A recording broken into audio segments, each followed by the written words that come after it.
Okay, YouTube, in this video we're going to reconfront our long division algorithm for dividing a couple of polynomials. In this case, we're going to take this third degree polynomial x cubed minus 1 and divide it by this first degree polynomial x minus 1.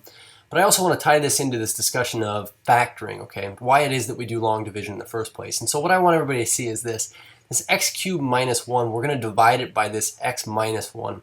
And the first thing I want to point out is this. We're going to say, well, if x minus 1 is a factor, then a couple of things are going to happen. We're going to get a remainder of 0 if x minus 1 is a factor. Okay, but if x minus 1 is a factor, this also follows that if that's a factor, then we say x equals positive 1 is a 0. Okay. And the reason why is just because if x minus 1 is a factor, when we set that equal to 0 and solve for the x value, then we get a solution of x equals 1. So what I've done is I've actually graphed this x cubed minus 1. This is just our cubic graph, shifted down 1, and you can see instantly that x equals 1 is certainly a 0 of this function. So since that is a 0 of this function, I know that when we do this division this time, we're actually going to get something that has no remainder. The remainder is going to be 0, which is a really wonderful thing when you're trying to factor stuff. Also this, you'll notice that our dividend, this polynomial that we're dividing by this divisor polynomial, it is missing a lot of place values. So when we do this division here, it is very, very important to note, and maybe, I like typing a whole lot better. We'll just type this in because my handwriting is rubbish. But we say when the dividend or divisor are missing place values, they must be filled in with zeros.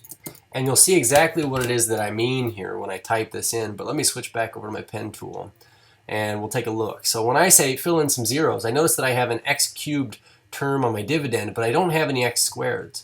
So it's very important that we fill that in, 0x squareds. I also don't have any x's to the first, but I certainly do have my constants, which are -1.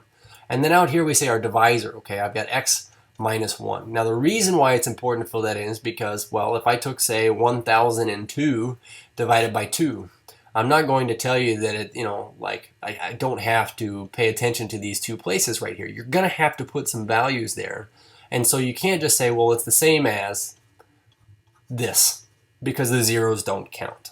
So for the same reasoning, we'll put in these zeros here. So now division. Let's go ahead and work through our division algorithm. We say, well, how many times does this x, this leading x, go into this leading term here, x cubed? And I say, well, another way of asking the same question is, what could I take times x to get x cubed? And I say, well, I'd take it times an x squared.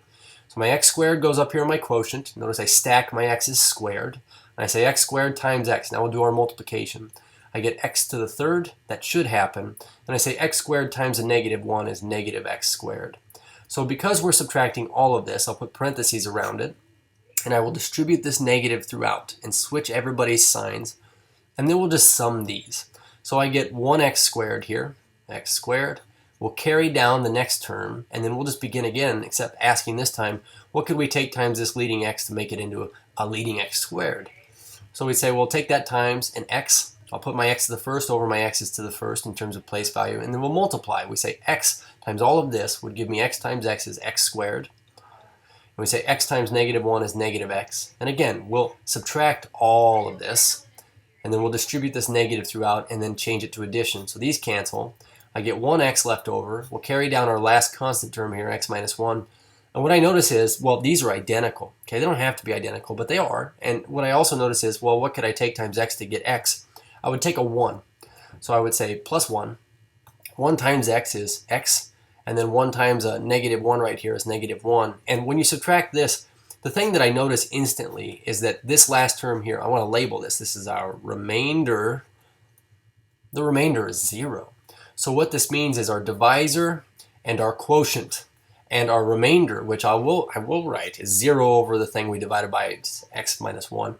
We could rewrite this using the division algorithm, and essentially this division algorithm would say that our original polynomial, which was this x cubed minus 1, we could say is the same thing as the thing we were dividing by, this divisor polynomial, times the quotient that we got when we divided this, x squared plus x plus 1.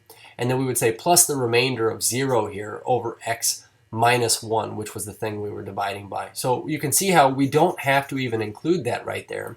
And I could say, well, then really what we were able to do when we found something that divided in evenly, or in other words, left no remainder, we were able to rewrite this into a factored form, which we constantly want to be doing if we're solving polynomial equations. And what I want everybody to notice is this second polynomial, I can think of no factors that multiply out to be 1 and add up to be 1 in this. No real factors, that is.